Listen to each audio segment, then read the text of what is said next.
आज हम लोग बात करेंगे ईडब्ल्यूएस के बारे में, इकोनॉमिक वीकर सेक्शन के बारे में। समाज और मुस्लिम समाज अपने आरक्षण के लिए कानूनन लड़ाई लड़ रहे हैं। कहीं ना कहीं जो हाथ का है ईडब्ल्यूएस, जो हाथ का है, जिसका फ़ायदा मराठा समाज, मुस्लिम समाज जो भी ओपन में आते हैं, ये सारे लोग इसका फ़ायदा उठा सकते हैं। वो एजुकेशन के लिए भी उठा सकते हैं और एम्प्लॉयमेंट के भी लिए उठा सकते हैं।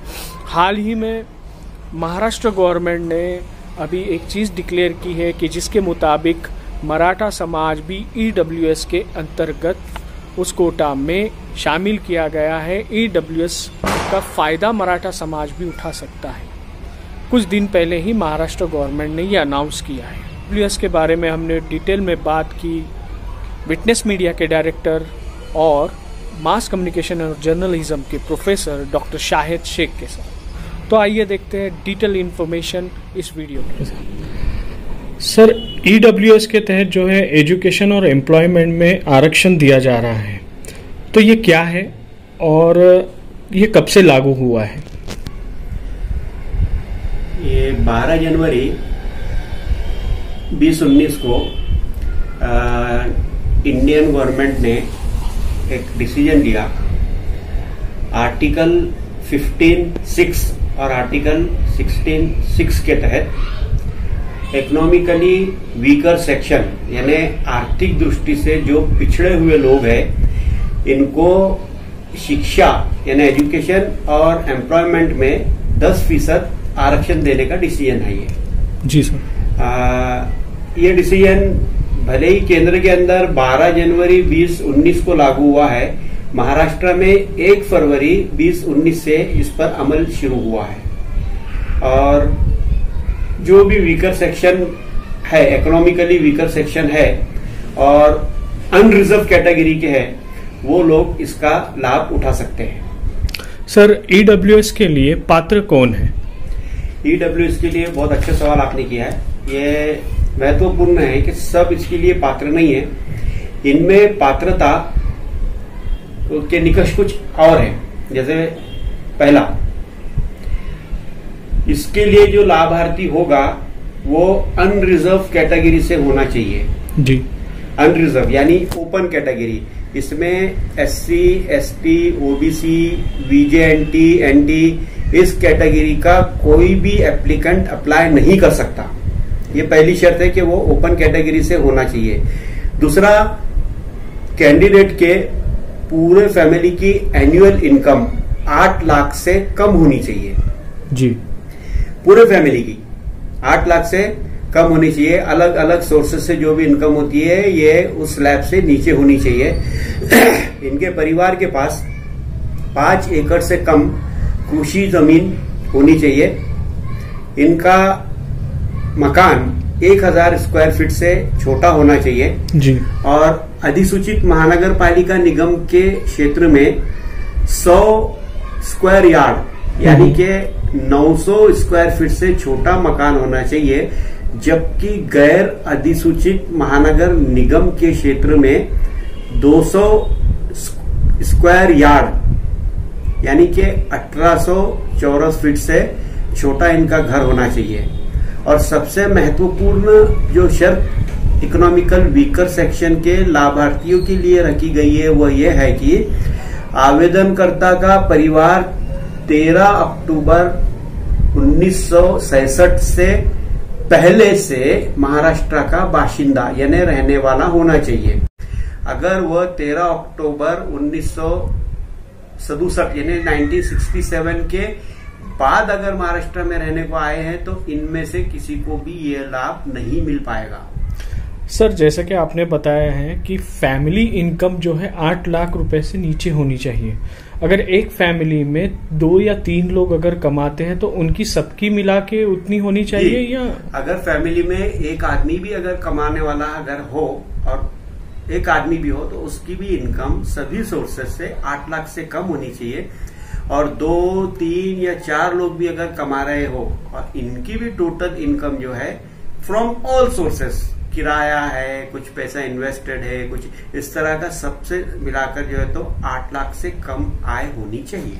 और जैसे कि आपने कहा है कि 3 अक्टूबर 1967 के पहले की जो डॉक्यूमेंट्स है जी, तो काफी सारे लोग यानी उस वक्त एजुकेशन लेते थे, ऐसा नहीं है, तो उसके लिए क्या यानी दूसरा कोई और डॉक्यूमेंट चलेगा क्या टीसी के अलावा? ये पात्रता की शर्त है कि 1967 के पहले से वो महाराष्ट्र के रहने वाले होने चाहिए। अच्छा, अब इसके लिए जो है तो आपको क्या करना होगा तो हम देखेंगे इसका लाभ लेने के लिए जो आपको अलग अलग डॉक्यूमेंट्स देना है। जी जी जी। ये डॉक्यूमेंट्स के अंदर आपको पिताजी का टीसी या उनका जन्म प्रमाण पत्र, बर्थ सर्टिफिकेट जिसको हम कहते हैं ना वो, और अगर लाभार्थी बच्चे के पिताजी 1967 के बाद अगर पैदा हुए हैं तो उस बच्चे के दादाजी का सर्टिफिकेट देना होगा आपको। बर्थ सर्टिफिकेट हो या टीसी हो या कोई भी इस तरह का डॉक्यूमेंट जो ये प्रमाणित करता है कि वो 1967 के पहले से महाराष्ट्र के रहने वाले हैं।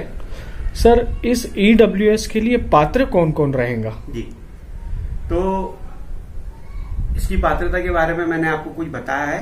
अब इसमें हम ये देखते हैं कि शैक्षणिक लाभ इसमें कैसे उठाया जा सकता है। जी जी। तो शैक्षणिक लाभ के लिए देखिए, इसमें सीधे 11th स्टैंडर्ड से, अभी आप देखते होंगे कि स्कूल एक बार समाप्त हो जाए उसके बाद 11th में एडमिशन के लिए कितनी होड़ लगी रहती है, कितनी भीड़ लगी रहती है, मनपसंद कॉलेज के अंदर एडमिशन नहीं मिल पाता, सिर्फ इसलिए कि आपका या तो परसेंटेज कम है या फिर आपके पास पैसे नहीं है, दोनों में से एक बात होती है। तो इसके अंदर अभी ईडब्ल्यूएस की वजह से स्वर्ण और जो भी ओपन लोग हैं, मुस्लिम समाज के हैं, इन सभी समाजों को, अनरिजर्व समाजों को इसके अंदर लाभ मिल पाएगा। जी हाँ, और 11th 12th हो गया, फिर उसके बाद सभी प्रकार के ग्रेजुएशन जो है, बीए, बीएससी, बीकॉम और बाकी के जो भी नॉन प्रोफेशनल कोर्सेस हो गए यहाँ पर, उसके बाद पोस्ट ग्रेजुएशन है और एजुकेशन, शिक्षण शास्त्र जिसको हम कहते हैं, इससे रिलेटेड बीएड हो गया, डीएड है, इस तरह के मेडिकल इंजीनियरिंग के कोर्स हो गए, आईटीआई होगा और फार्मेसी, एलएलबी, ऐसे जितने भी कोर्स है, आप लगभग सभी कोर्सेज के अंदर एजुकेशनल रिजर्वेशन इसके तहत, ईडब्ल्यूएस के तहत स्टूडेंट्स को मिल सकेगा, इसका लाभ ले सकते हैं। जी सर। सर, ईडब्ल्यूएस बनाने के लिए कौन कौन से डॉक्यूमेंट चाहिए? इसके लिए कुछ डॉक्यूमेंट्स जो बहुत ही जरूरी है, उनमें सबसे पहला है पालक या घर के जो भी कमाई करने वाला जो व्यक्ति है, इसका इनकम सर्टिफिकेट। एक से ज्यादा हो तो दोनों का मिला के लेना पड़ेगा, जो 8 लाख से नीचे होगा जी। और दूसरा लाभार्थी का आधार कार्ड। बहुत से लोगों ने आधार कार्ड नहीं बनाया है, जिन्होंने नहीं बनाया है और इसका लाभ लेना चाहते हैं वो इससे वंचित ना रह जाए, इसलिए इनको आधार कार्ड जल्दी से जल्दी बनाना होगा।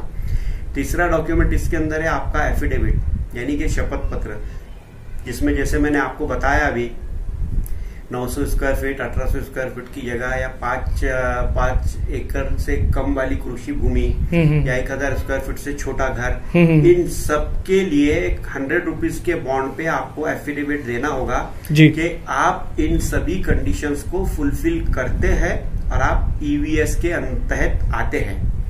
इसी तरह से अगर 1967 के पहले का प्रमाण पत्र आपके पास नहीं है जी, तो टीसी भी चलेगी, पिताजी की नहीं है, दादाजी की लगाना होगी। और अगर वो डॉक्यूमेंट अगर आप नहीं ला पाते हैं तो आपको ये लाभ नहीं मिलेगा, आपको महाराष्ट्र का 1967 का पहले से रहने वाला माना ही नहीं जाएगा। तो इस लाभ से आप वंचित रह जाओगे। जी जी। इसके लिए आपको वो डॉक्यूमेंट भी एक बहुत इंपॉर्टेंट है जो आपको वहां पर चाहिए। इसके अलावा डोमिसाइल सर्टिफिकेट, कि आप महाराष्ट्र के रहने वाले हो, ये एक सर्टिफिकेट भी इम्पोर्टेंट है। उसके बाद आपका बैंक का स्टेटमेंट, मतलब बेनिफिशियरी जो बच्चा अप्लाई कर रहा है उसका बैंक का सर्टिफिकेट, एक स्टेटमेंट देना होगा जी। PAN card, passport size photo है और संपत्ति का प्रमाण पत्र। ये जनरली तलाठी वगैरह जो रहते हैं इन लोगों से मिलता है, लेकिन यहाँ पर चूंकि लंबा प्रोसीजर है तो ये एफिडेविट में आप अगर मेंशन करें तो वो भी आपका यहाँ पर कंसिडर किया जा सकता है, जिसके अंदर जैसे मैंने आपको बताया अधिसूचित महानगर निगम क्षेत्र, गैर अधिसूचित महानगर निगम क्षेत्र, या आपके 5 एकड़ से कम वाली कृषि जमीन जो होगी वो, या 1000 स्क्वायर फीट से कम वाला जो घर होगा, इन सबको लेकर आपको वो जो एफिडेविट रहेगा वो बहुत इंपॉर्टेंट है। ये 100 रुपीज वाला जो स्टैम्प पेपर आता है, हाँ, उसके ऊपर आपको देना है, नोटिफाई करवा कर देना है। जी सर। सर एक बात बताइए कि EWS फॉर्म भरते समय क्या क्या जानकारी हमें देनी होगी? जी, इसमें बहुत बेसिक चीज है जो लगभग सभी फॉर्म भरते समय आपको दी जाती है, वो भी इसके अंदर रहेगी। जैसे कि आपका नाम, आपका जो एज है, आपका उसमें फोन नंबर, आपका परमानेंट और टेम्पररी जो एड्रेस रहेगा वो। इसके अलावा इसमें आपके जो भी जमीन आपके पास है जी, उसका सिटी सर्वे नंबर या फिर 7/12 का जो उसका एक्सट्रैक्ट होता है, आपको वो देना होगा। और इसके अलावा और डॉक्यूमेंट्स है कुछ, जैसे बच्चे की मम्मी है जी, एप्लीकेंट की, वो किस गांव से, उनके नाम पे क्या जमीन है, अगर नहीं है तो कैसी है, ये सारी चीजों की आपको जानकारी देनी होगी। छोटे बहन भाई जो है 18 साल से छोटे वाले, 18 साल से बड़े वाले, ये हो गया। खेती की जमीन, agricultural land, non agricultural land, इन सब के बारे में उसमें जो सवाल पूछे जाएंगे उस पर आपको जवाब देना होगा। सर हाल ही में सुनने में ये भी आया है कि EWS सर्टिफिकेट के लिए जब अप्लाई कर रहे हैं उस वक्त काफी सारी दिक्कतें आ रही है, तो इस सर्टिफिकेट को अप्लाई कैसे किया जाए? देखिए, दिक्कतें आ रही थी, बिल्कुल सही है, लेकिन दिक्कतें तब आ रही थी जब पेंडेमिक के दौरान लॉकडाउन जारी था और हमको सबसे पहले हमारी जान बचानी थी। उस समय गवर्नमेंट ने सरकारी कार्यालयों में और प्राइवेट कार्यालय में भी 10 से लेके 15% तक ही वहां पर लोगों को उपस्थित रहने की अनुमति दी थी। इसके लिए कैसा हुआ कि बहुत कम 2-3 लोग ऐसे इस तरह से ऑफिस में मौजूद थे। अब वो सब टेक्निकल के ही हो, कंप्यूटर हैंडल कर सके, इस तरह के नहीं थे, इंफॉर्मेशन टेक्नोलॉजी से रिलेटेड नहीं थे, इसलिए बहुत से साइट्स बंद थी। अभी सब खुल चुकी है और आप ऑनलाइन भी अप्लाई कर सकते हैं। और अगर आपको ऑनलाइन खुद को अगर अप्लाई करते हैं, बहुत सारे लोग ऐसे होते हैं जो ऑनलाइन अप्लाई नहीं कर सकते, डॉक्यूमेंट्स लोड करने में प्रॉब्लम आती है, टेक्नो सेवी नहीं होते हैं, ऐसे लोग महाराष्ट्र में महा ई सेवा केंद्र पर जा सकते हैं और कुछ नॉमिनल 100-150 रुपए की फीस लेकर वहां पर इनको वो लोग सर्टिफिकेट बना के देते हैं। डॉक्यूमेंट्स कौन सा चाहिए उसका पूरा गाइड करेंगे, आपका एप्लीकेशन फॉरवर्ड करेंगे। फॉरवर्ड करने के बाद आपका जो फोन नंबर होता है उसके ऊपर जो सिचुएशन आपके एप्लीकेशन की है उसके अपडेट्स आते रहते हैं। जैसे फॉर एग्जांपल डेस्क नंबर 1 पर गया है, उसके बाद डेस्क नंबर 2 पर 2 दिन के बाद, फिर 2-3 दिन के बाद डेस्क नंबर 3 पर गया, फिर तहसीलदार की साइन होती है और आपको उसी सेंटर से आपका सर्टिफिकेट मिलता है जहां से आपने अप्लाई किया। सर ड्यूरेशन कितने दिन का है सर ये फॉर्म यानी सर्टिफिकेट आने की? एक आमतौर पे 10 से लेकर 15 दिन लगते हैं जी सर प्रोसीजर में, क्योंकि बहुत से एप्लीकेशन है और कोविड से निपटने के लिए भी जो है तो प्रशासन पूरे एडमिनिस्ट्रेशन प्रशासन काम में लगा हुआ होने की वजह से इसको थोड़ा समय लगेगा और कुछ वेरिफिकेशन भी होता है, उसके लिए भी समय लगता है। सर इस सर्टिफिकेट की वैलिडिटी कितनी है? ये बहुत अहम सवाल आपने किया सैफ। देखिए, जैसे बाकी के जो कास्ट सर्टिफिकेट आते हैं ना जी, ये इसको एक बार आप इसकी वैलिडिटी चेक करा लो, उसके बाद वो लाइफ लॉन्ग वैलिड होता है। लाइफ लॉन्ग बोले तो आपके लिए ही नहीं, आपकी अगली पीढ़ी के लिए भी जो है या कोई रिश्तेदार अगर हो उनके लिए भी वो काम आता है। लेकिन ये जो सर्टिफिकेट है, भले ही इसके ऊपर आपको 10% रिजर्वेशन मिल रहा हो, लेकिन इसकी वैलिडिटी सिर्फ 1 साल की है जी। अगले ईयर आपको दूसरा बनाना ही पड़ेगा।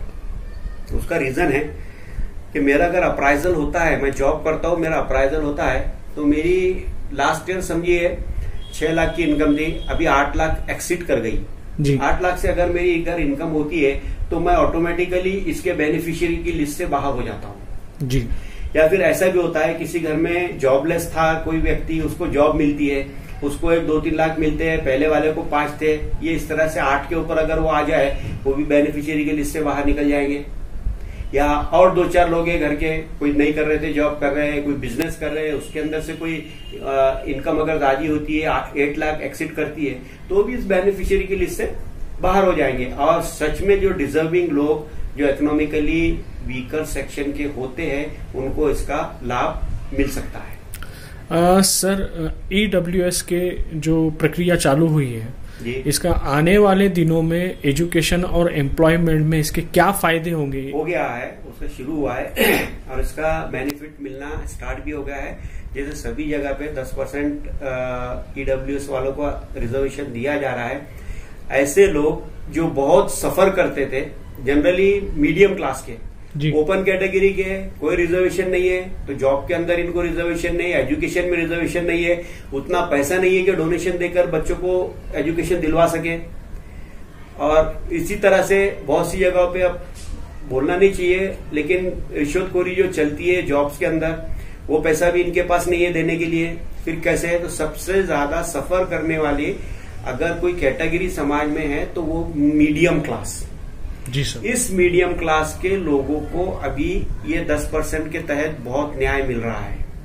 तो ये रिजर्व में नहीं है और ना ही ये क्रीमी लेवल है, लेकिन ये अभी इनको यहाँ पर 10% मिल रहा है। 10% रिजर्वेशन बहुत बड़ी बात होती है, ये छोटा मोटा रिजर्वेशन नहीं है, बहुत बड़ा है और इकोनॉमिकली बैकवर्डनेस के आधार पर दिया गया है। ये सोशल डेवलपमेंट के लिए बहुत अच्छी बात है। जैसे बताते हैं ना कि प्रगति या प्रोग्रेस किसको कहते हैं, कि एक आदमी अगर 100 कदम आगे चलता है तो हम कहते हैं प्रोग्रेस हुआ जी, लेकिन 100 आदमी जब एक कदम आगे चलते हैं हम कहते हैं विकास हुआ। तो ये पिछड़े, आर्थिक दृष्टि से पिछड़े हुए कैटेगरी को जब हम लाकर मेन स्ट्रीम में शामिल कर रहे हैं, इनको आगे ले जा रहे हैं, तो ये विकास की दिशा में एक कदम है, इसको नकारा नहीं जा सकता। सर, काफी सारे लोग ये भी बता रहे हैं कि जिन किसी का रिजेक्ट हुआ है, एक आधे लैक ऑफ डॉक्यूमेंट्स के वजह से किसी का अगर रिजेक्ट हो रहा है, तो काफी सारे लोग बोल रहे हैं कि नहीं ये हो ही नहीं रहा है। बिल्कुल गलत, बिल्कुल गलत है, बिल्कुल गलत है। ऐसा हो ही नहीं सकता कि आपने पूरे डॉक्यूमेंट्स दिए, सब जितने लगते हैं उतने सही डॉक्यूमेंट दिए और आपका नहीं बना, ऐसा हो ही नहीं सकता, पॉसिबल ही नहीं है। डॉक्यूमेंट्स आपके पास नहीं है, 1967 के पहले का आपके पास सर्टिफिकेट अगर नहीं होगा तो आप दोष दूसरों को देकर कोई मतलब नहीं है। आप डॉक्यूमेंट्स पूरे दीजिए, उसके बाद अगर नहीं होता है तो हमारे पास आइए, हम न्याय दिलाने की कोशिश करेंगे। Okay, thank you sir.